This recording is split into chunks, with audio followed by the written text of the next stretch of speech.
Bonjour à toutes et à tous et bienvenue dans Business Class, l'émission économique du groupe La Semaine. Nous enregistrons aujourd'hui la première émission de la deuxième saison de l'émission, toujours dans la magnifique salle Lyoté de la Chambre de commerce et d'industrie de la Meurthe-et-Moselle. J'en profite pour remercier la Chambre et son président François Pellissier, ainsi que les partenaires qui rendent cette émission possible, la Caisse d'épargne Grand Est Europe et l'Ordre régional des experts comptables du Grand Est.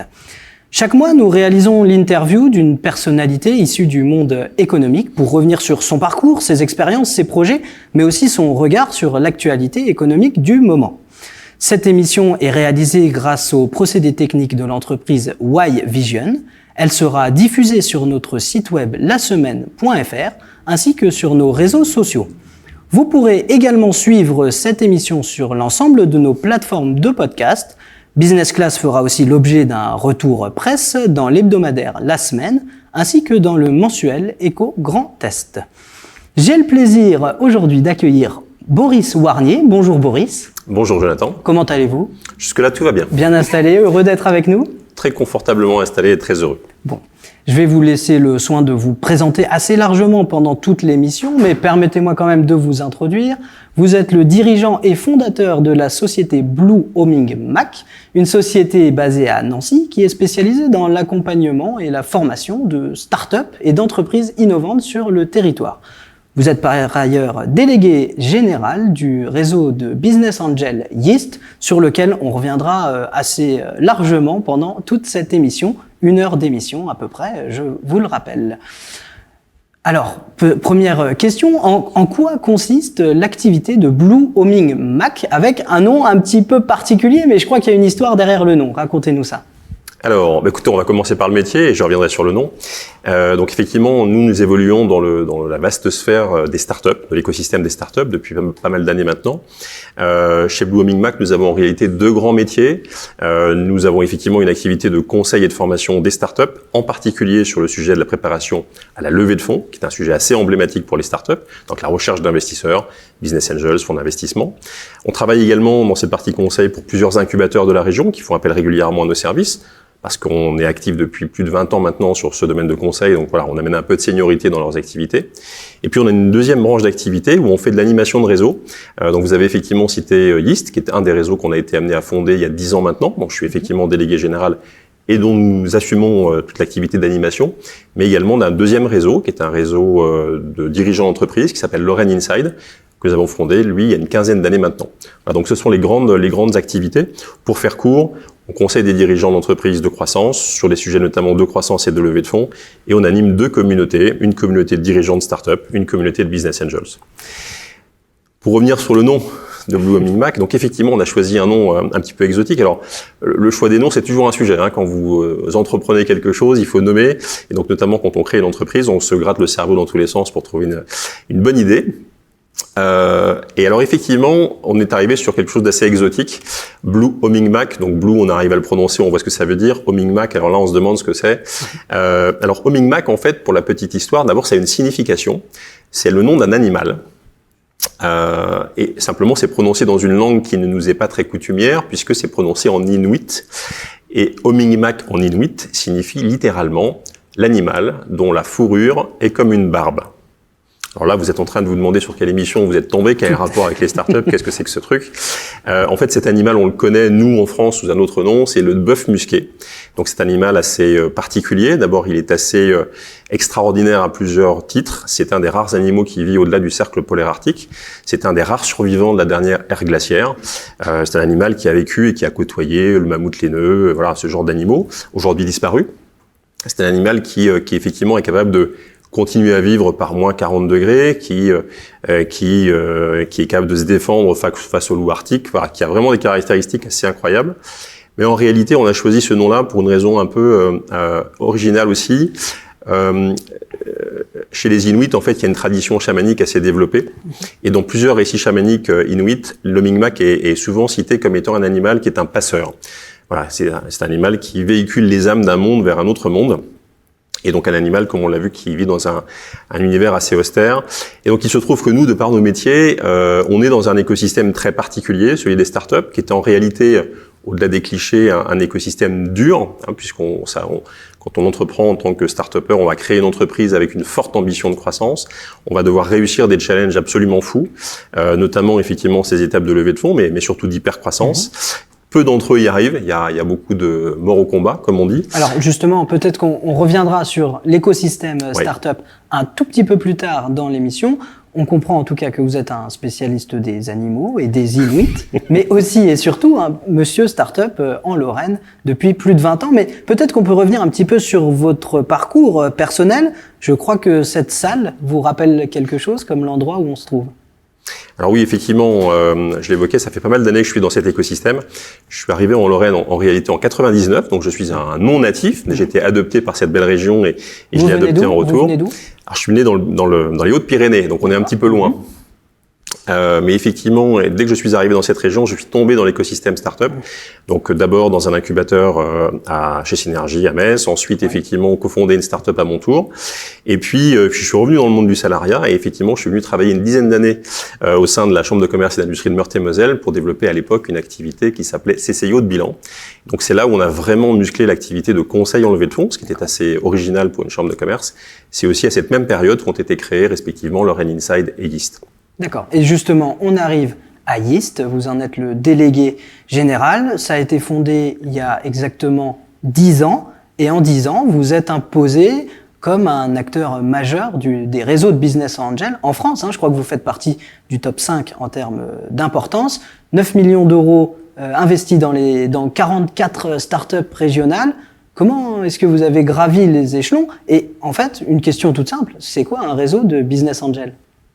Oui, alors il y a plein de sujets effectivement autour du sujet des business angels. Alors déjà le terme, business angel, c'est un terme effectivement qui nous vient d'outre-Atlantique. On n'a pas vraiment su le franciser. Globalement, il s'agit d'investisseurs privés. Voilà, ce sont des investisseurs qui viennent mettre de l'argent au capital des startups et qui prennent en échange des parts de capital. Exactement. Donc techniquement, c'est tout à fait ça, avec des profils un peu particuliers, puisque c'est quand même une activité là aussi un peu exotique.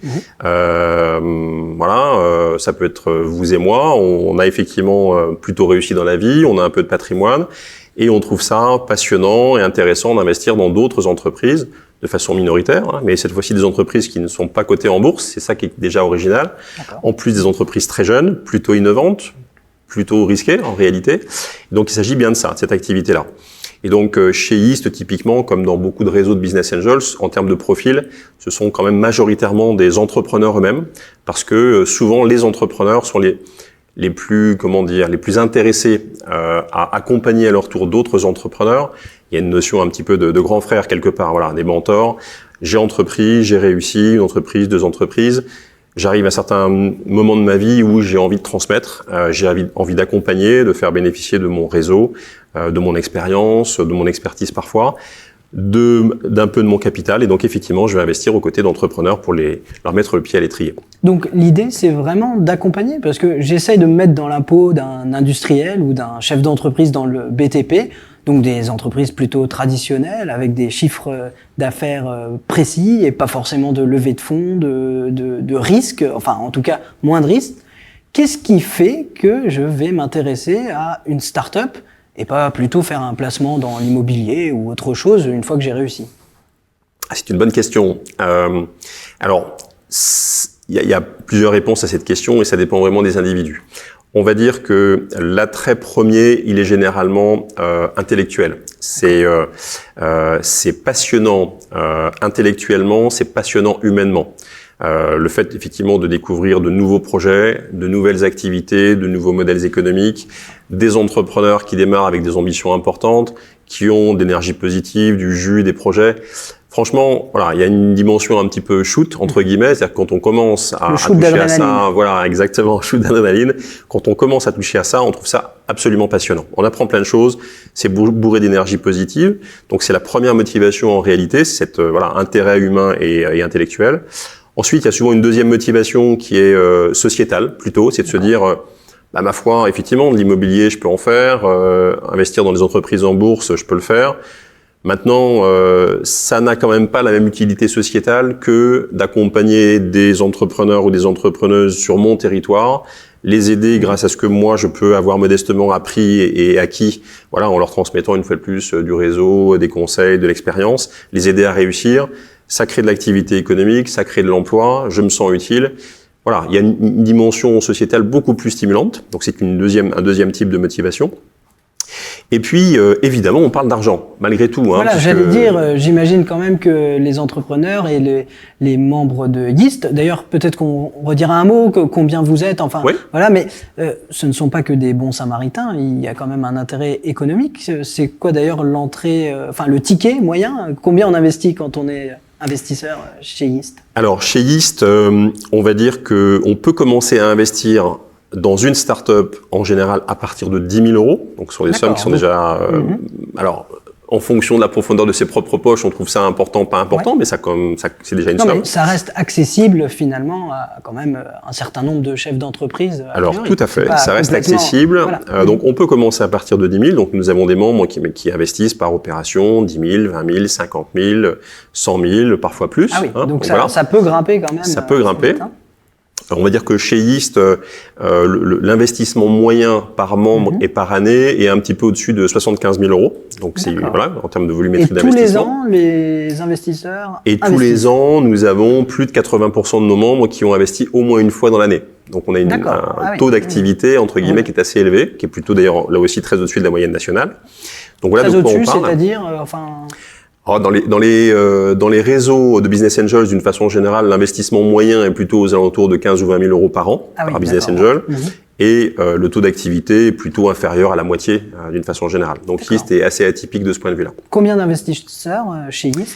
Alors chez Yeast, actuellement, une bonne trentaine, 33, 34 investisseurs actuellement. D'accord. Et le profil, donc, enfin, on l'a dit un petit peu, des chefs d'entreprise, mais je sais pas, vous pouvez citer quelques noms, c'est secret ou comment ? Alors, c'est pas du tout secret, d'ailleurs. Alors, mais c'est vrai que c'est une question intéressante, c'est-à-dire que l'argent, malgré tout, culturellement en France, a été longtemps un sujet un petit peu sensible, et donc on le faisait plutôt discrètement. Voilà. Donc chez Yeast, pas du tout. On considère que c'est pas du tout une maladie honteuse, bien au contraire. C'est quelque chose qui a beaucoup de sens et qui est assez valorisant.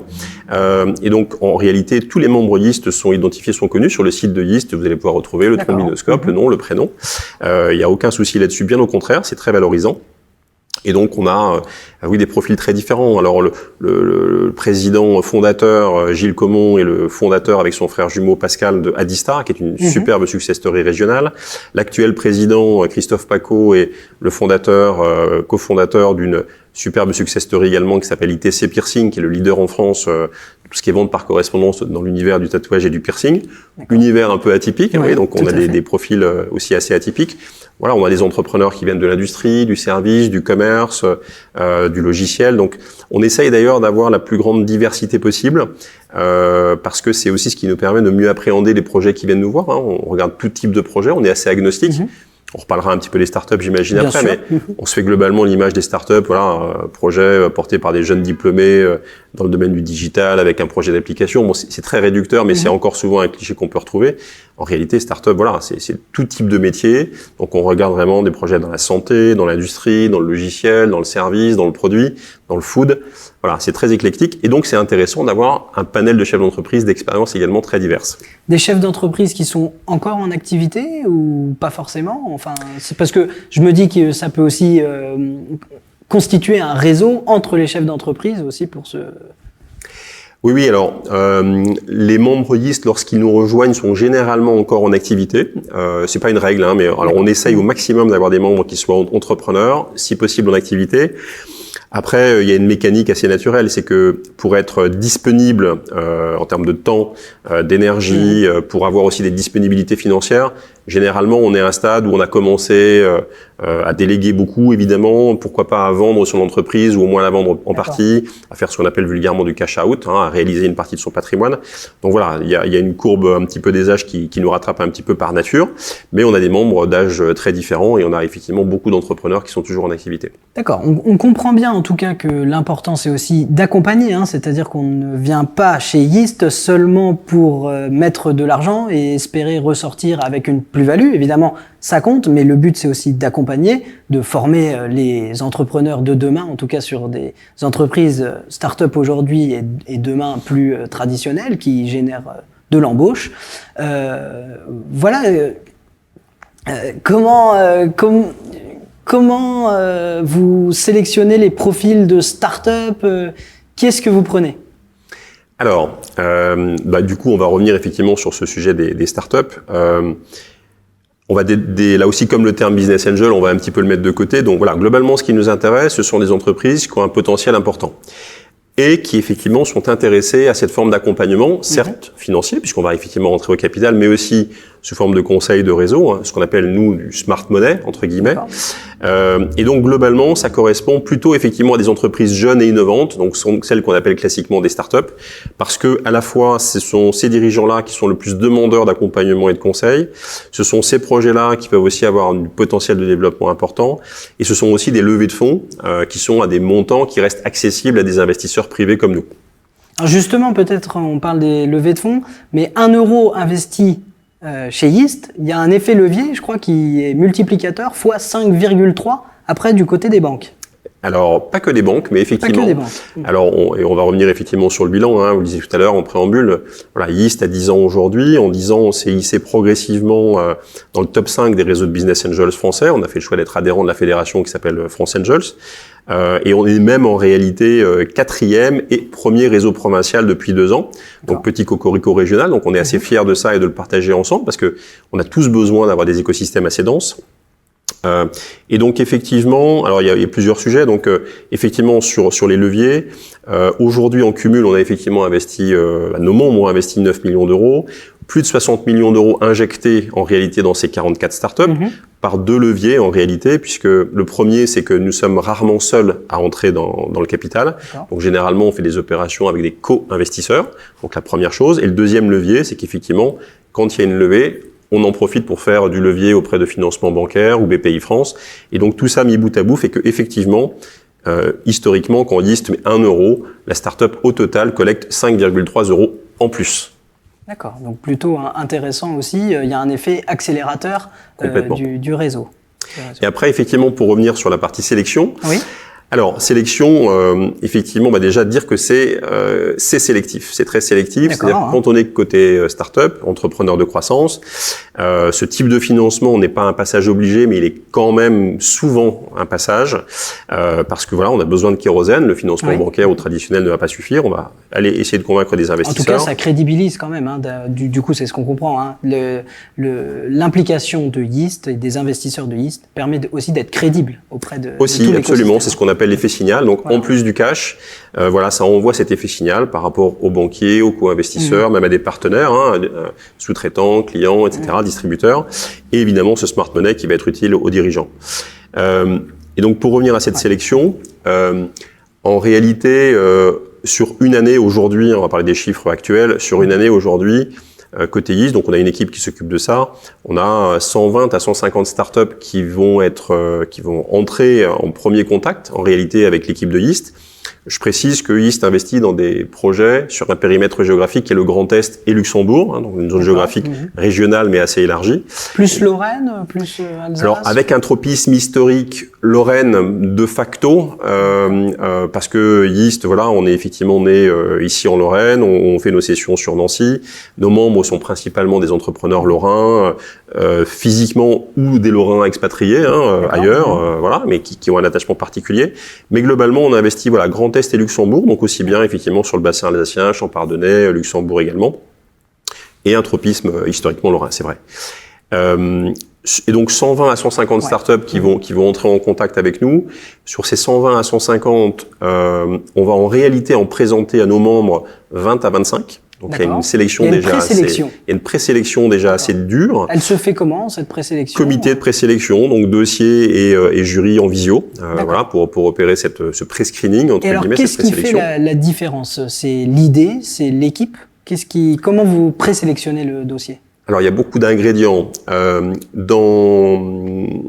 alors évidemment le projet, parce que malgré tout il faut déjà être séduit sur ce qu'on va appeler l'opportunité business, c'est-à-dire qu'il faut on parle d'entreprise innovante, donc il faut effectivement qu'on nous présente quelque chose, qu'on comprenne bien quel type de client effectivement aujourd'hui est insatisfait sur tel type de besoin et en quoi la proposition qu'on a mis au point va mieux servir ce client-là et ce segment de marché en particulier. Donc ce couple produit-marché, c'est évidemment la colonne vertébrale pour avoir un quelconque intérêt. Se dire ok, oui effectivement, ces gens-là ils ont vu quelque chose que les autres n'avaient pas vu ou ont décidé de ne pas regarder, ils ont su développer la solution, produit-service qui va bien, ok. Et donc, on regarde quand même ça, mais en réalité, vous avez raison, le vrai premier sujet qu'on regarde et le sujet clé, c'est l'équipe. On le dit souvent dans nos métiers. Dans le métier historiquement, ce qu'on appelle le capital innovation, l'investissement en capital dans des entreprises jeunes, qu'on appelait avant le capital risque. Sur ce segment-là, on dit depuis la nuit des temps qu'il vaut 1000 fois mieux investir dans une super équipe sur un projet moyen que sur un super projet avec une équipe moyenne. Donc la super équipe, ce sont des profils qui se complètent. Alors c'est plein de choses. Je vais juste expliquer ça d'abord, parce qu'effectivement, le super projet, en fait, au moment où on décide de partir avec l'entrepreneur pour l'accompagner, en fait, on est tout à fait conscient d'une chose. La seule certitude que nous ayons, c'est que les choses ne se passeront pas comme prévu. Voilà. C'est une aventure entrepreneuriale. La création d'entreprise, c'est risqué, c'est dangereux. L'innovation, c'est dangereux également. On mélange les deux, en plus avec des entrepreneurs qui généralement créent souvent leur première entreprise, ou ont peu d'expérience entrepreneuriale, souvent. Et donc, on a beaucoup d'ingrédients qui font que y a quand même pas mal de chances qu'on se prenne le mur, on se prenne le premier virage. Et donc, l'enjeu, c'est vraiment d'avoir la bonne équipe, parce que au moins, lorsque les choses ne se passeront pas comme prévu, on a plus de chances que l'équipe arrive à trouver des solutions, soit résilientes, soit intelligentes, soit malines, astucieuses, voilà, et trouve des solutions. Alors que dans l'hypothèse où on a un super projet avec une équipe moyenne, on est à peu près sûr que le virage, on va se le prendre. Alors pour reprendre quand même le fil, on en est à ces 20 startups que vous présentez effectivement aux investisseurs. Oui. Et là, il y a une nouvelle sélection. Donc 20 à 25. Et donc là, effectivement, c'est 20 à 25. Alors on le fait à l'occasion de sessions mensuelles. Donc nos membres sont réunis une fois par mois en physique. Alors il y a aussi du distanciel, ce sont des sessions hybrides. Mais le plus important, c'est le physique. Donc les membres sont là, les startups viennent physiquement. Et effectivement, on leur demande de pitcher, donc de présenter sur un format assez restreint en fait leur projet, une dizaine de minutes. Ensuite une dizaine de minutes de questions-réponses. Donc c'est un exercice qui est très difficile, très exigeant. D'accord. Étant précisé quand même que nos membres ont accès une semaine avant à ce qu'on appelle les data rooms, donc une documentation en ligne pour consulter quand même les business plans, la documentation, donc les CV des fondateurs. Donc il faut déjà venir avec un business plan là quand même. Alors oui, à ce stade-là, les startups qui sont retenues, elles ont été effectivement présélectionnées sur la base de jury et documentation.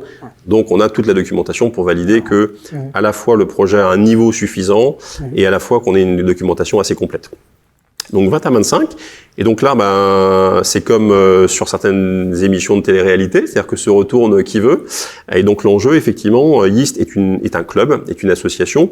On ne l'a pas dit, mais au final, nos membres sont tous absolument libres d'investir ou pas dans les startups de leur choix, le montant de leur choix.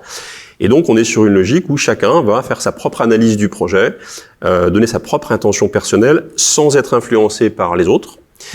Et simplement, donc chacun vote. En fait, en réalité, on a une petite application sur le smartphone ou sur le PC. Chacun vote. En fin de soirée, on débriefe. On met en commun les points de vue sur les points positifs, les points négatifs. Et on décide à ce moment-là si, sur ces startups-là, on va passer dans une phase d'instruction ou pas. Et donc là, c'est l'étape suivante. Donc si instruction il y a une équipe d'instruction qui se monte avec 2 ou 3 business angels, dont un référent, un chef de file. Cette instruction va prendre quelques semaines, donc des rendez-vous avec l'entrepreneur, in situ, généralement, au moins pour les premiers rendez-vous, jusqu'à ce que cette équipe d'instruction soit convaincue que effectivement le projet mérite d'aller plus loin, que l'équipe a envie d'investir sur ce projet-là. et auquel cas on invite la start-up à venir pitcher une seconde fois, sur un temps un peu plus long cette fois-ci, avec une documentation un petit peu enrichie. Alors peut-être pitcher, on peut revenir pour ceux qui ne connaissent pas, c'est donc présenter le projet en un temps relativement court pour que ce soit percutant. Hein, c'est ça, ce n'est pas la petite viennoiserie, tout à fait. Donc oui, exactement, c'est vraiment un exercice de communication orale avec un support type PowerPoint par exemple. Donc exercice de présentation orale sur un format court, où effectivement la première fois en 10 minutes, la seconde fois en 15 minutes, l'entrepreneur doit être capable de nous présenter les éléments essentiels à 360 degrés de son projet d'entreprise. Et donc, c'est là où on dit effectivement que c'est un exercice difficile, exigeant, qui nécessite une vraie préparation en amont. D'accord. Bon, très bien. vous, en tant que délégué général de Yeast, quel est votre rôle dans toute cette organisation ? Parler. Ce que vous faites très bien. Plaisanteries mises à part. En fait, bon, le délégué général, c'est un petit peu le géo, si vous voulez. Alors aujourd'hui, on est en réalité toute une équipe. Hein. On a parlé de Blooming Mac tout à l'heure. En réalité, Blooming Mac, je l'ai cofondé avec mon associé qui par ailleurs m'accompagne. Donc, qui, elle, après un parcours plutôt scientifique, a fait une reconversion pour m'accompagner. Donc ça, c'est l'équipe de départ. Aujourd'hui, cette équipe, on l'a progressivement étoffée. On a Jules qui est avec nous, Maxime également. Et donc, toute cette équipe, en fait, est partie prenante de l'ensemble de nos activités, notamment de Yeast. Et donc, typiquement, on a réparti les rôles. Concernant la partie sélection des startups, en amont, c'est plutôt Jules qui s'occupe de ça. Donc, les candidatures, etc., c'est plutôt Jules. C'est lui aussi qui va accompagner les équipes d'instruction en termes de méthodo, etc. Nathalie, mon associée, est plutôt sur les fonctions support, animation, etc. Globalement, tout, sauf ce que je fais, mais donc beaucoup de choses. C'est un peu le couteau suisse de la maison. Et puis, en ce qui me concerne, effectivement, c'est l'animation des sessions. Voilà, les relations avec les membres, les relations avec les partenaires et l'animation des sessions. D'accord. Accessoirement aussi, les formations, puisqu'effectivement, on est quand même... c'est un club où les gens viennent... quelque part, c'est une forme de loisir, entre guillemets. On va revenir un peu sur l'activité d'investissement, mais on vient par plaisir. Et pour autant, on est sur une activité qui est assez exigeante. Hein. Les startups, c'est risqué, on parle d'argent. Et donc, ça nous... Il y en a d'ailleurs 1 sur 10 à peu près qui réussit et le reste finit. Alors, on peut parler statistiques, effectivement, mais voilà, je vais revenir sur les statistiques. Et donc, tout ça pour dire que, du coup, on a besoin de professionnaliser cette activité-là. Donc, ça fait aussi partie de mes responsabilités que de former les membres. Donc, on élabore des guides méthodos pour nos membres, on fait des formations pour nos membres, on en support auprès d'eux pour les aider à apprendre ce métier de business angel. Voilà. Et la dernière question, du coup, alors c'était sur les statistiques, mais peut-être parce que là, on parle beaucoup effectivement de chiffres. Derrière ces chiffres, il y a quand même des belles histoires. Hein. Je crois que Yeast est à l'origine de belles réussites. Vivoca, le spécialiste des assistants vocaux. Il y a eu Quit aussi, qui est spécialisé dans le sevrage tabagique. Est-ce que vous avez, je sais pas, la plus belle histoire de start-up, la plus belle réussite Alors non. Toutes sont belles. Voilà, non mais exactement. Au-delà de la boutade, c'est vrai que quand les membres Yeast vont accompagner un entrepreneur, une entrepreneuse, on est convaincu que voilà, vraiment ils le méritent, ce sont des beaux projets. Et bien malin celui qui peut dire, celui qui va vraiment surperformer par rapport aux autres. En tout cas, voilà, on mouille le maillot avec autant d'énergie sur tous les dossiers. Et donc effectivement, on en a plein. Donc les 44 sont vraiment de beaux projets au départ, avec ensuite des parcours différents, et dans plein de domaines. Donc vous en avez cité quelques-uns. C'est vrai qu'il y en a quelques-uns dans le domaine du numérique. Donc effectivement, on a cité Vivoca, on a cité Quit, qui est la première appli sevrage tabagique agréée par l'OMS. Basé à Metz et Quit un peu plus loin à Strasbourg. Absolument. On aurait pu en citer d'autres. Donc sur Nancy, Abi, qui est un opérateur en matière de gestion pour les micro-entrepreneurs, qui est vraiment en train de devenir une référence dans le domaine, une croissance assez impressionnante. Donc là, on est vraiment sur du digital. On a des entreprises qui sont plus tournées vers l'industrie, avec du logiciel, par exemple, ou du service, comme Aprex, également pas loin de Nancy, qui développe des solutions de vision industrielle pour le contrôle, qui a de superbes références un peu partout en France et qui sort des frontières aujourd'hui et qui vit aussi une très belle croissance. On a des entreprises comme Stanifarm dans le domaine de la santé qui travaillent sur des cannabinoïdes. Donc voilà, une nouvelle génération de médicaments, notamment pour les patients en impasse thérapeutique sur la douleur chronique, par exemple. Voilà, donc dans le domaine de la santé. On a des projets dans l'industrie en tant que telle sur Metz, une entreprise comme Nimesis qui travaille sur des actionneurs à partir d'alliage à mémoire de forme à destination des nanosatellites. Donc c'est aussi une entreprise voilà dont plusieurs produits sont déjà en vol spatial, donc voilà, une très très belle histoire également. Toutes ces startups, là, elles génèrent combien d'emplois aujourd'hui ? Et j'en termine quand même par une. Allez-y, je vous en prie. C'est celle qu'on a un petit peu retenue, alors c'est l'histoire, mais à l'occasion de nos 10 ans, c'est Urban Loop sur Nancy, qui fait beaucoup parler d'elle ces derniers mois. Voilà, et donc là typiquement on est à la croisée des chemins. qu'elle sera aux JO de Paris. Absolument, donc retenue pour les JO Paris 2024. Et donc effectivement une nouvelle solution de transport. Ce qui est intéressant avec Urban Loop, c'est qu'elle image plusieurs choses par rapport à ce qui nous intéresse. À la fois, c'est un projet issu de la recherche académique, Université de Lorraine, accompagné par l'incubateur Lorrain, qui a suivi tout le parcours d'incubation. Un projet porté par un entrepreneur meusien très pragmatique, une tête brillante, absolument. Un projet industriel parce qu'effectivement on est sur des moyens de transport avec des capsules de transport. Un projet qui est un projet impact parce que 1 centime d'euro d'énergie pour faire 1 kilomètre, voilà, c'est juste hors norme en termes de projet. C'est un record mondial. Hein. C'est un record mondial. Donc voilà, vraiment des startups emblématiques, donc très risquées, mais avec vraiment un très très gros potentiel. Donc voilà, des projets comme ça nous intéressent beaucoup et de plus en plus. Et le nombre d'emplois, tout ça. Nombre d'emplois, le chiffre que je n'ai pas révisé, je ne me souviens plus. Non, mais en tout cas, ça génère de l'emploi sur le territoire. Je crois que Vivoca, c'est une centaine de collaborateurs aujourd'hui. Donc, on parle en milliers d'emplois quand même. Oui, donc les startups, alors, pour ceux qui s'intéressent à la création d'emplois, on parle toujours des différents niveaux. Ce qui est intéressant avec les startups, c'est qu'on est vraiment sur l'emploi primaire, entre guillemets. C'est qu'un emploi dans une startup, c'est vraiment une activité nouvelle qui elle-même va en plus, au-delà des emplois directs, c'est effectivement des centaines d'emplois dans ces startups, va elle-même créer un certain nombre d'emplois indirects, de sous-traitants, de fournisseurs, de distributeurs, etc., plus toute l'activité économique autour. Et donc, c'est ça qui nous intéresse au niveau macroéconomique dans les startups, c'est qu'on le voit sur les chiffres nationaux, il y a un vrai impact sur la création d'emplois, effectivement. Alors justement, on va peut-être basculer maintenant vraiment sur le thème des startups. C'est quoi une startup déjà ? C'est une entreprise à forte croissance, à croissance très rapide, mais comment vous définissez une startup ? Oui, ben voilà, donc c'est la problématique des mots qui sont très emblématiques, chacun se les approprie, on les tord un peu dans tous les sens, après on ne sait plus bien ce qu'ils signifient. Donc on va rester sur des choses simples, on va revenir à l'étymologie, donc start-up, ce sont des entreprises jeunes, récemment créées, qui effectivement ont des ambitions de croissance qui sont au-dessus de la normale, au-delà de la normale, et donc il y en a de différentes natures, mais voilà, l'esprit c'est ça. Vous voulez que je développe un petit peu ? On peut développer un petit peu parce que après l'étape de la start-up, il y a aussi la scale-up. Ouais. Donc peut-être qu'on peut revenir un petit peu sur les étapes quand même pour... Voilà, donc scale-up, effectivement, c'est l'étape suivante. Au moment où on parle de scalabilité, alors je suis désolé, il y a énormément d'affreux anglicismes dans notre univers métier. C'est un peu la culture, c'est parfois assez insupportable, mais voilà, ça fait partie des pratiques du métier, entre guillemets. Le tout, c'est de trouver en fait son marché, quoi. C'est une fois qu'on a trouvé son marché et qu'on réussit à le multiplier, à le dupliquer. Voilà, et aller très vite. Et donc cette notion de scale-up, c'est vraiment des phases d'accélération très très intenses.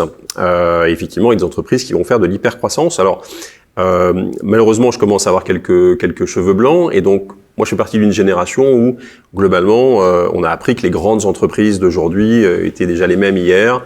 Et voilà, j'ai été plutôt biberonné à ça au début. Ce qui est nouveau avec ce phénomène start-up depuis quelques années, c'est que ce paradigme-là a changé.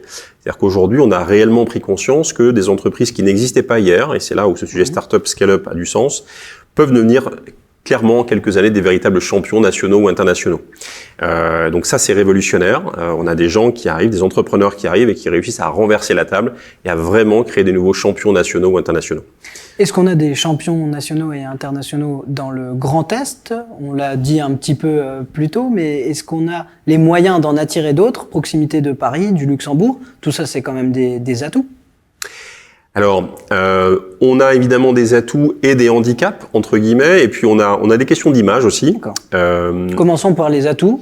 Donc, alors les atouts, d'abord, on est quand même sur une région qui est une des régions les plus denses en termes d'enseignement supérieur et de recherche. Ouais. On le dit trop peu. Il y a des passerelles entre les deux mondes. Voilà, mais on a un bassin d'écoles d'ingénieurs, de formation, de recherche qui est absolument remarquable dans le Grand Est. Et voilà, on le dit trop peu. Donc c'est vraiment une des régions phares en France de ce point de vue-là. On est effectivement une région historiquement transfrontalière, donc on a quand même une culture de l'international qui est sans doute un peu plus développée que dans d'autres bassins en France. Après, la limite, effectivement, c'est que dans ce phénomène start-up, ces dirigeants d'entreprises de croissance sont assez régulièrement plutôt tentés de rejoindre les capitales. C'est plutôt un phénomène historiquement plus urbain, notamment avec les startups digitales, pour trouver, d'abord parce que c'est un type de profil qui est plutôt jeune, plutôt urbain, etc. Donc c'est plus facile de lever des fonds quand on est dans une capitale ? Alors, pas forcément. Alors, à pondérer. Mais en tout cas, le sujet historique, c'est ça. Ça a beaucoup évolué, donc là il faut saluer quand même les initiatives qui ont été prises par tout un tas d'acteurs, donc y compris sous l'égide de réseaux tels que la French Tech pour structurer tout ça, dynamiser, faire rayonner les écosystèmes.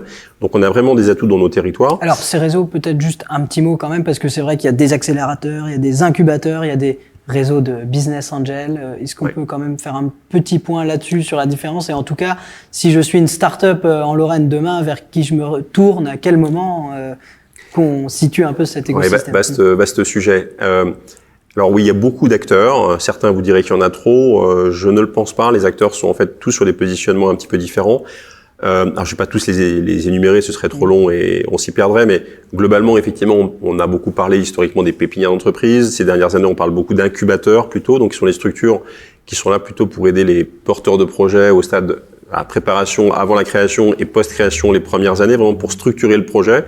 Et puis ensuite, on parle d'accélérateurs qui ont vocation à prendre la relève lorsque l'entreprise est créée, qu'elle a commencé réellement à faire un début de croissance au niveau commercial et qu'elle a besoin d'accélérer cette croissance. Là, on va plutôt parler d'accélérateurs. D'accord. En tout cas, vous êtes à l'origine d'un observatoire des startups que vous avez développé avec la French Tech Est.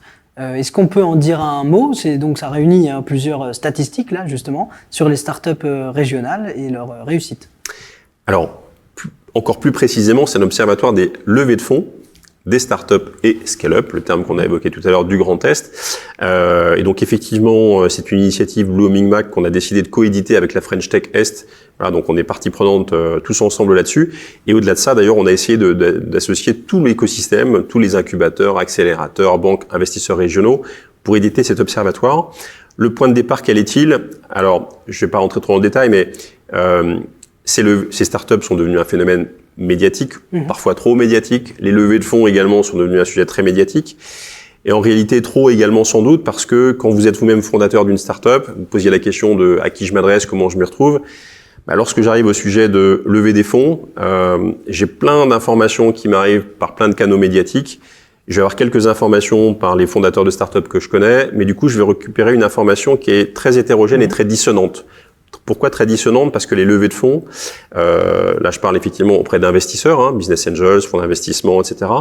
C'est un sport assez technique, assez particulier, avec quelques caractéristiques. C'est un marché qui est très hétérogène dans ses réalités. C'est-à-dire qu'il y a des levées de fonds à 100 000 euros, il y a des levées de fonds à 100 millions d'euros. Oui. Elles n'ont pas grand-chose en commun en réalité. C'est vrai qu'on a l'habitude de parler des très grosses levées de fonds, mais il y en a à toutes les... Exactement. Donc elles sont très hétérogènes dans leur réalité. Effectivement, il n'y a pas grand-chose de commun entre du love money, c'est-à-dire des gens que je connais dans mon carnet d'adresse, un réseau de business angels, un fonds de capital risque national ou international, ce qu'on va appeler du corporate venture, c'est-à-dire un fonds d'investissement d'un grand groupe par exemple, ou du crowd equity, qui est du financement participatif en capital. Il y a plein de modalités différentes de faire une levée de fonds. Elles n'ont pas grand-chose à voir les unes avec les autres. Donc les modalités sont différentes, les montants sont différents.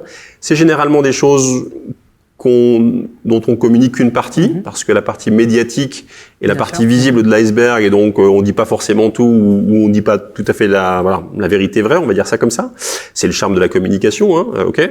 Et donc tout ça mis bout à bout, pour un entrepreneur, c'est très compliqué de savoir, ok, mais du coup, vu ce qu'est ma start-up, vu mon ambition, combien est-ce que je peux espérer lever? Auprès de quel type d'investisseur? Est-ce que c'est difficile? Quels sont les écueils, les bonnes pratiques? Quelle valorisation? Bah oui, parce qu'on parle d'entrée en capital, donc il faut discuter le bout de gras pour savoir combien ça vaut. Oui, c'est un certain nombre de pourcentages en fonction de ce que vaut concrètement la start-up. Exactement. Et donc tout ça mis bout à bout fait que pour les fondateurs, c'est compliqué. Et donc l'observatoire des levées de fonds, l'élément déclencheur, c'est vraiment ça. C'était la volonté commune avec la French Tech Est et Blue Oming Mac de éditer un observatoire pour restituer une information qui soit utile, exploitable pour les dirigeants de start-up eux-mêmes. Et donc, là, on est en train de préparer la seconde édition. C'est un observatoire annuel. Et l'enjeu pour nous, c'est d'identifier d'abord toutes les levées de fonds du Grand Est et ensuite de collecter une information la plus précise possible et en particulier en interviewant les dirigeants de ces start-up, qui est un travail absolument colossal, mais qui nous permet de récupérer une information très précise, très fine sur les réalités de la levée de fonds. Et donc, vous l'évoquiez tout à l'heure, on parle généralement des grosses levées, c'est un des principaux biais. Ce qu'il faut concevoir, c'est que la majorité des levées sont entre guillemets petite levée, c'est pas péjoratif, mais le c'est pas celle qu'on voit dans les médias. Du coup, le montant global des levées de fonds. Alors le montant global, je vais vous donner 2 chiffres. En fait, sur la première édition, puisque la seconde est en préparation, mais sur la première édition, globalement dans le Grand Est, on a identifié un peu plus de 200 millions d'euros investis en capital dans les startups. Mais en réalité, 80% de ce montant est investi dans quelques opérations. Donc on a ce qu'on appelle une loi de Pareto, donc une inversion entre le volume et la valeur. Et en réalité, la grande majorité des levées de fonds sont des levées de fonds en dessous d'1 million, 1,5 million d'euros. Voilà. Et voire même beaucoup de levées de fonds qui sont à 100 000, 200 000, 500 000 euros. Alors qui sont des montants significatifs quand on parle au quotidien, mais qui n'ont pas grand-chose à voir avec ceux qui nous sont restitués par les grands médias nationaux ou internationaux, par exemple. Alors ça, c'était pour 2023. 2024, du coup, je vous demande quand même, qu'est-ce qu'on a comme tendance en 2024 ? Alors, tendance, donc c'est encore un peu prématuré. Parce que je comprends bien en fait que vous êtes en train de oui. préparer l'observatoire pour cette année. Donc il n'y a pas encore de résultats à donner, mais il y a des tendances quand même. Voilà, donc on va juste faire un teaser parce qu'effectivement on ne pourra pas communiquer les informations aujourd'hui, elles sont encore trop friables. On va effectivement simplement donner une tendance. Dans les tendances, ce qu'on observe pour l'instant, alors il y a une réalité à laquelle on s'attendait, c'est que a priori, il y a plus de ce qu'on appelle de bridge. Un bridge, qu'est-ce que c'est ? C'est une start-up qui a déjà levé des fonds, qui prépare une levée de fonds plus importante, mais les conditions de marché sont pas réunies, le business est pas si facile que ça, le marché du financement, comme chacun sait, dans tous les domaines, c'est quand même refermé au niveau économique ces derniers mois. Voilà. Et donc, pour toutes ces raisons, l'entreprise, pour continuer à avancer, a quand même besoin de trouver du financement. Et donc, elle va se retourner vers ses investisseurs historiques qui, eux, vont en fait faire vont remettre au pot, entre guillemets, sur un montant moins important que la grosse levée qui était espérée initialement, mais de façon à se donner du temps pour continuer à développer l'entreprise, le temps de réussir cette grosse levée de fonds qui était programmée. Donc, c'est ce qu'on appelle un bridge. Et donc, ou des refinancements, si vous voulez, côté investisseur. Là, je refinance des startups de mon portefeuille. Et donc, cette proportion de bridge, sans surprise, sur l'année qui vient de s'écouler, était plus importante. Donc ça, on le pressentait, on le sentait bien. L'économie était au ralenti, le financement s'est resserré. On a beaucoup parlé de l'effondrement des levées de fonds sur ces derniers mois. On a même parlé d'une bulle startup qui pourrait éclater. On a même entendu. Alors, on peut s'engouffrer là-dedans, soyons fous. On va y revenir. Mais donc, en tout cas, le constat, il y a eu proportionnellement plus de bridge, donc de refinancement par des investisseurs historiques. A priori, pour l'instant, dans les indicateurs qu'on a, je prends avec des pincettes, on n'a pas une baisse du nombre d'opérations. D'accord. On a a priori pas forcément de baisse non plus du montant investi. Dans le Grand Est, en tout cas. Dans le Grand Est, en tout cas. Alors, avec vraiment les précautions d'usage. Pourquoi ? Parce qu'une fois de plus, l'essentiel des montants sont concentrés sur quelques grosses levées. Et donc, ce qu'il faut qu'on analyse maintenant finement, c'est les différents échelons de ces levées-là. Après, je reviens sur la bulle et puis l'effondrement du marché. Alors, en fait, effectivement, on va prendre un peu de hauteur de vue. Le financement des startups en fonds propres, si on prend une trajectoire de 10 ans, globalement, a été multiplié par 10. C'est-à-dire que pendant très longtemps, le financement des fonds d'investissement, d'amorçage, de business angels, etc., dans ce fameux capital innovation, ça naviguait d'une année sur l'autre entre 600 millions d'euros par an en France et 1,2 milliard. Bon an, mal an, on était toujours dans cette zone-là. Et puis, avec l'essor de ce phénomène start-up, French Tech, structuration du marché, densification des acteurs en financement, c'est parti sur une trajectoire de croissance importante, effectivement, jusqu'à plus de 12 milliards d'euros investis sur le marché français. Donc, on a un facteur 10 par rapport au marché d'origine. Et puis, effectivement, on a eu cet effondrement ces derniers mois où, effectivement, sur plusieurs baromètres, globalement, on constate un effondrement de l'ordre de 40% sur ce fameux 12 et 14 milliards. Et donc, en réalité, on est retombé d'un cran. Mais donc, on reste quand même sur des niveaux historiquement hauts, premier point. Et deuxième point, cet effondrement, il est principalement lié à ce qu'on appelle une baisse du nombre pardon encore pour l'anglicisme, de méga rounds, c'est-à-dire des très gros tours de table à plus de 50 millions, plus de 50, plus de 100 millions, qui ont été moins nombreux, ces tours de table. Et du coup, comme on l'a vu, ce sont les grosses levées qui représentent l'essentiel des montants. Ben effectivement, si vous avez moins de très grosses levées, le montant global baisse.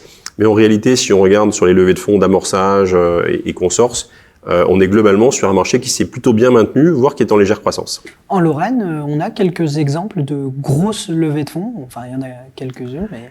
Alors, on n'a pas encore de mega rounds, c'est-à-dire de levées à plus de 50, mais on a eu, et donc elles ont déjà été communiquées, notamment dans vos médias. On a eu plusieurs levées en 2023 à plus de 20 millions. Donc ça c'est bien, c'est-à-dire que ces levées-là quand même pour des startups, voilà, tous les ans sur le Grand Est, on a quelques levées qui vont dépasser les 20 millions en fonds propres, hein, hors le fameux levier auprès des banques. Et donc on en a eu effectivement, là je parle de mémoire, au moins 2 sur le bassin lorrain en 2023, Sésame et 45-8 Énergie. Il y a quand même quelque chose qui est difficile à appréhender, en tout cas pour un chef d'entreprise traditionnel. On a l'impression que ces startups, plus elles s'endettent, plus elles lèvent des fonds, plus elles diluent leur capital, plus elles sont valorisées, sans jamais générer de chiffre d'affaires. Elles finissent par en générer, en tout cas c'est le but. Mais comment on explique un petit peu ce décalage?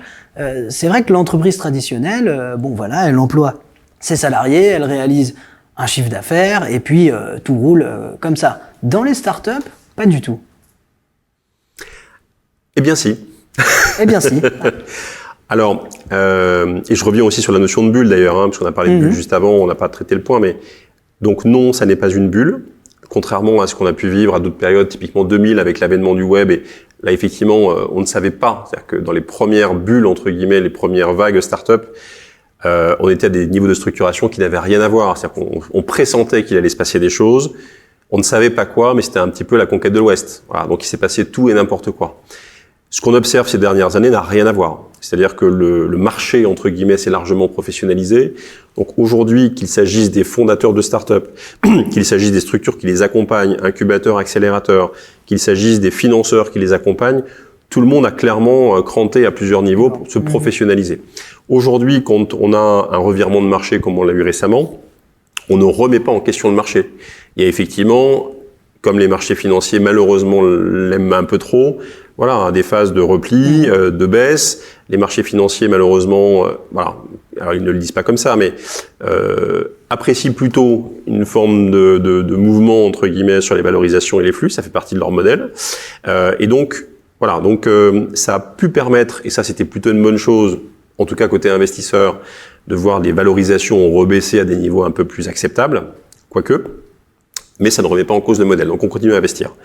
Et donc je reviens sur cette histoire de lever, valorisation de plus en plus importante et pas de chiffre d'affaires.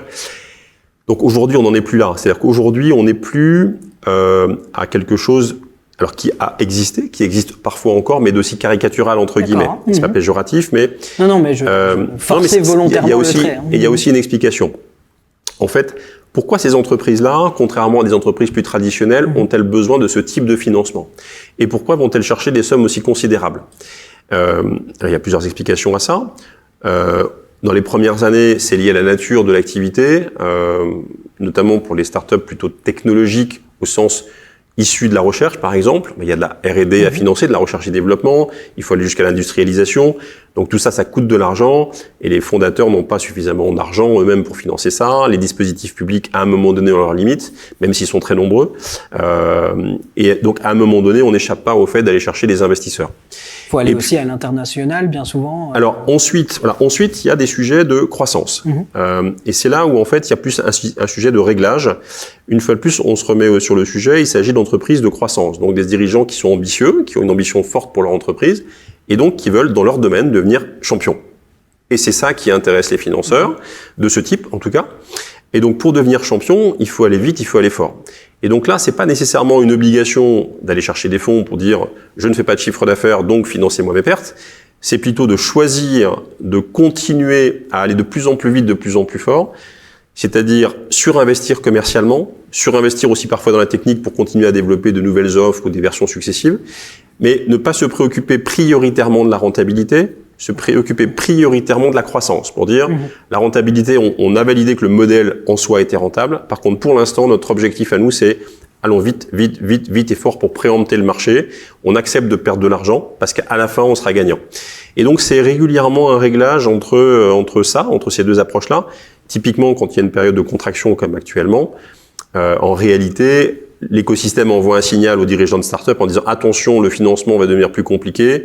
Donc la consigne désormais, c'est désormais reprioriser plus sur la rentabilité et vous referez plus de croissance plus tard. Donc il y a des effets de balancier de ce style. Pour revenir sur la valorisation, est-ce qu'on a une chance en Lorraine d'avoir à court terme ou à moyen terme une licorne? Vous savez, ces fameuses startups qui finissent par être valorisées à plus de 1 milliard de dollars. Il y en a quelques-unes en France, il n'y en a pas en Lorraine. est-ce qu'il est possible qu'on en ait un jour? Oui. Alors, je veux dire, l'écosystème est assez fort pour ça. Au-delà de la boutade, parce qu'on peut se dire, on peut pousser dans ce sens, on peut avoir envie, on peut tout faire pour, mais sans réalité y croire. Je dirais oui, aujourd'hui, techniquement, c'est possible pour des raisons simples. Alors d'abord, on le disait tout à l'heure, avant, ça n'existait pas. Aujourd'hui, il y a une petite trentaine de licornes sur le territoire français. Donc, des entreprises qui, en 10 ans ou un peu plus de 10 ans parfois, passent de 0 à 1 milliard d'euros de valorisation. C'est quand même un truc, quand même assez surnaturel. Alors, elles sont principalement, ces entreprises-là, aujourd'hui en France, sur le bassin parisien, pour des raisons historiques aussi, parce que le business est majoritairement, les centres de décision sont majoritairement concentrés sur l'Île-de-France. Mais ça n'oblige pas à tout, c'est-à-dire que on voit une évolution dans la nature aussi des modèles et des startups qui se développent.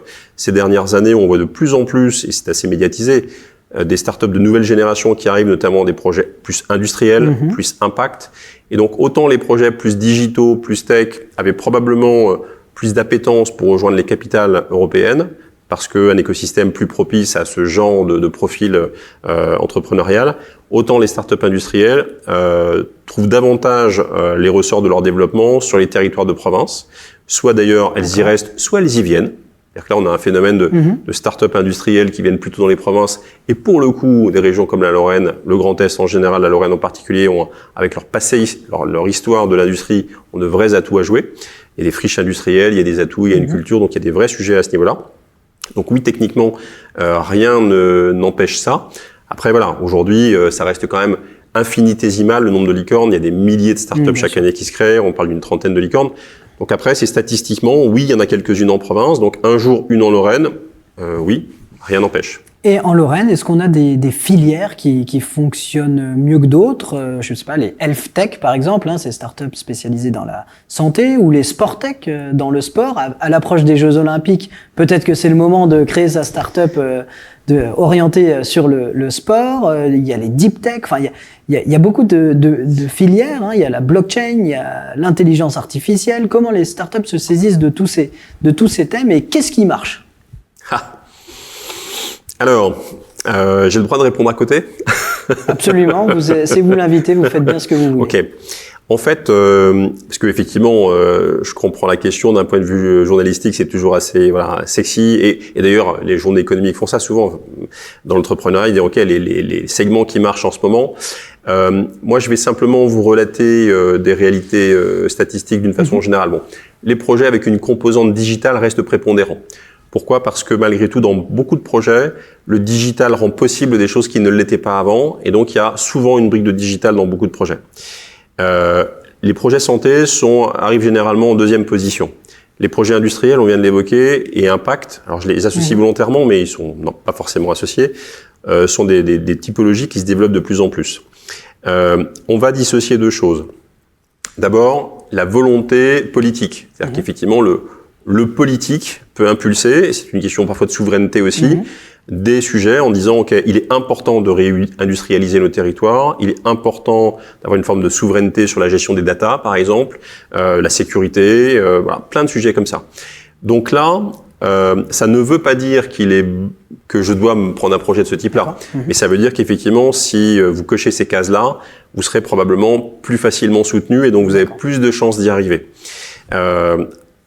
Là où je me proposais de répondre à côté, c'est que l'observation qu'on en fait, c'est que le vrai sujet pour quelqu'un qui a une âme entrepreneuriale, c'est de choisir le thème dans lequel il est légitime, voire même il a des particularismes. Donc chacun d'entre nous a un parcours différent de formation, d'expérience, des compétences particulières. Et donc l'enjeu, c'est vraiment de travailler sur là où je suis particulièrement légitime pour entreprendre. Bien sûr, moyennant que j'identifie une opportunité, mais pas forcément aller sur un business qu'on a identifié si on n'est vraiment pas légitime. On a eu, par exemple, beaucoup trop de cases sur des projets digitaux, typiquement, qui semblent faciles d'accès. Lancer une appli, un site web, un service en ligne, etc. Si on n'a pas vraiment une équipe de malades, pardon pour l'expression, à la fois au niveau technique, au niveau marketing, sur ces sujets-là, bref, si on n'est pas vraiment légitime, plus une équipe métier, si c'est une application, je sais pas, pour les plombiers, par exemple, ça ne marche pas. Alors typiquement, on aurait pu parler de Easy SAV par exemple sur Metz aussi. Typiquement mélange d'ailleurs entre les métiers traditionnels et les métiers du digital. Voilà, une appli pour les réparateurs en chauffagistes. Okay, et donc un métier traditionnel qui va utiliser. Donc là, on est une équipe où on a quelqu'un qui est quelqu'un de référence dans le domaine du SAV chauffagiste qui enseigne lui-même, et puis quelqu'un qui vient vraiment du monde du digital, donc un binôme qui est parfaitement légitime pour faire ça. Donc la clé est là. En tout cas, il n'y a pas toujours besoin de porter une technologie profonde pour réussir dans le monde des startups. On peut citer par exemple la startup justement Un Bon Maillot, basée à Épinal, qui fait juste enfin juste entre guillemets évidemment, mais des box mystères et qui envoie des maillots de sport. Il y a pas de technologie profonde derrière tout ça. Finalement, les startups, ça peut fonctionner sans technologie. Complètement. Alors, si je veux caricaturer un petit peu... C'est pas une majorité, on comprend bien, mais... Alors, c'est une majorité en réalité. C'est-à-dire que si on veut caricaturer, alors je vais utiliser un peu du jargon tel que nous on l'utilise, mais effectivement, elles sont toutes différentes et elles peuvent toucher toutes sortes de métiers. Donc globalement, on peut créer une entreprise de croissance dans n'importe quoi dès lors qu'il y a une opportunité. On a beaucoup parlé des startups digitales et c'est comme ça qu'on a vulgarisé le terme startup. Typiquement, les startups digitales, dans leur immense majorité, n'ont pas n'ont pas amené d'innovation de rupture. Ce ne sont pas des entreprises innovantes au sens technologique du terme pour leur immense majorité. Elles ont utilisé la technologie digitale pour proposer un usage nouveau, plus facile, plus simple, plus pertinent. Voilà. Et donc, on est vraiment sur de l'innovation plutôt d'usage, pour le coup, dans la grande majorité des cas. À contrario, donc celles-ci, on va les appeler, alors pardon pour le jargon, dans notre jargon à nous, on va plutôt appeler ces startups-là market pool, c'est-à-dire elles tirent leur légitimité d'une forme d'aspiration du marché. Donc ce qu'elles savent mieux faire que les autres, savoir saisir l'air du temps, une aspiration particulière, un besoin, un usage, utiliser la technologie pour faire un service beaucoup plus facile d'accès, et ensuite s'engouffrer dans la brèche, courir, aller beaucoup plus vite. Et tout à coup, on observe on parlait de Habit tout à l'heure, Easy SAV, Quit, ok, elles ont des centaines, des milliers, des dizaines de milliers, des centaines de milliers d'utilisateurs. Et là, les entreprises traditionnelles se disent, j'aurais pu le faire aussi, oui, mais t'as pas été assez agile. Voilà. Alors justement, on peut rebondir là-dessus. Est-ce que les entreprises traditionnelles peuvent se saisir des startups? On a l'impression quand même que ce sont deux mondes qui se comprennent pas toujours. Alors que les solutions des startups pourraient venir aider les entreprises industrielles ou autres d'ailleurs, les entreprises traditionnelles. Oui, alors je pense que les choses ont progressivement changé, elles continuent à changer. Alors même si les deux mondes se sont longtemps un petit peu ignorés, regardés un peu parfois en chien de faïence, y compris d'ailleurs parce que les startups étaient très médiatisées, trop sans doute, par rapport à leur poids économique relatif pendant pas mal de temps. Et donc, voilà, globalement, les entreprises et les entrepreneurs de l'économie traditionnelle pouvaient se questionner sur qu'est-ce que c'est que ces petits jeunes-là, qu'est-ce qu'ils font, qu'est-ce qui se passe, est-ce que c'est vraiment pertinent ou pas. Et puis, on a observé un deuxième temps où, notamment, un certain nombre de grandes entreprises ont commencé à se dire si, mais c'est intéressant ce qu'ils développent. Et donc, on va mettre la main dessus parce que la technologie-là, le service-là est intéressant.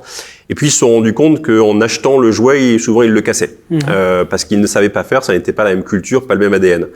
Et donc là, on est arrivé à une autre période où globalement, il y a beaucoup plus de passerelles, beaucoup plus d'interactions entre les entreprises de l'économie traditionnelle et les entreprises dites start-up, parce que les uns et les autres ont compris que, évidemment, elles avaient vocation à bosser ensemble. Donc il y a énormément de partenariats, de passerelles, de co-développement qui se nouent de plus en plus.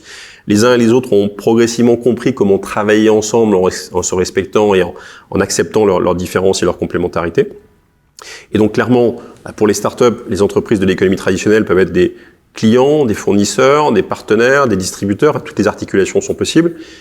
Les entreprises de l'économie traditionnelle, même combat dans l'autre sens. Et en plus, pour un dirigeant de l'économie traditionnelle, je reboucle avec les membres de YIST par exemple, c'est extrêmement inspirant. C'est-à-dire que ce qui est extrêmement intéressant quand vous découvrez une équipe fondatrice de start-up, c'est que, ils n'ont pas froid aux yeux, donc ils n'ont pas d'a priori. Donc ils ont de l'ambition, ils n'hésitent pas à y aller, ils sont fonceurs.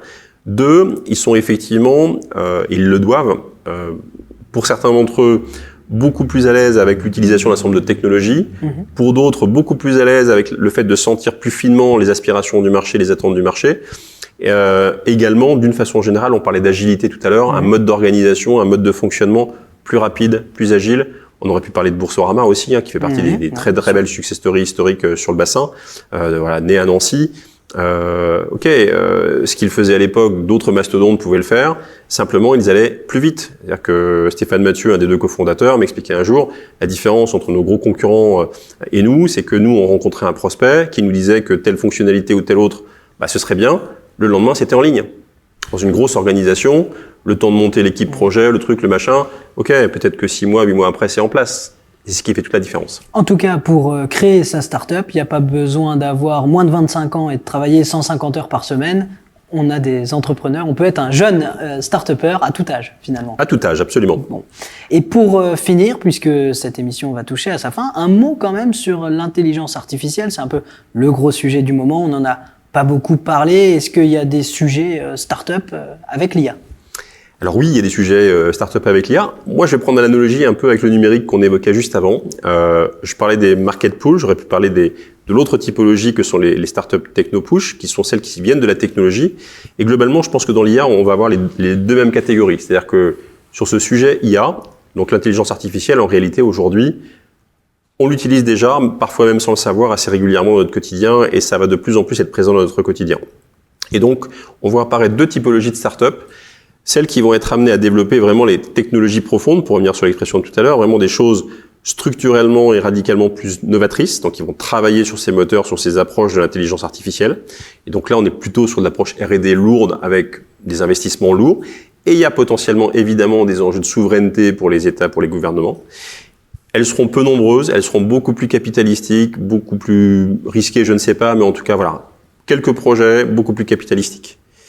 Et puis, on va avoir la multitude des startups qui vont s'emparer de ces technologies pour en proposer des meilleurs usages à tout un tas de clients professionnels particuliers, de la même façon qu'on a pu le voir avec le digital. Et ce sera le mot de la fin. Merci beaucoup, Boris Warnier, d'avoir accepté notre invitation et pour la qualité des échanges. Merci à vous. Il me reste à saluer nos partenaires qui ont rendu l'émission Business Class possible, la Chambre de commerce et d'industrie de la Meurthe-et-Moselle, le Conseil régional des experts comptables du Grand Est et la Caisse d'épargne Grand Est Europe. Je remercie aussi les équipes techniques de Y-Vision. Quant à moi, je vous dis au mois prochain pour un prochain numéro de Business Class.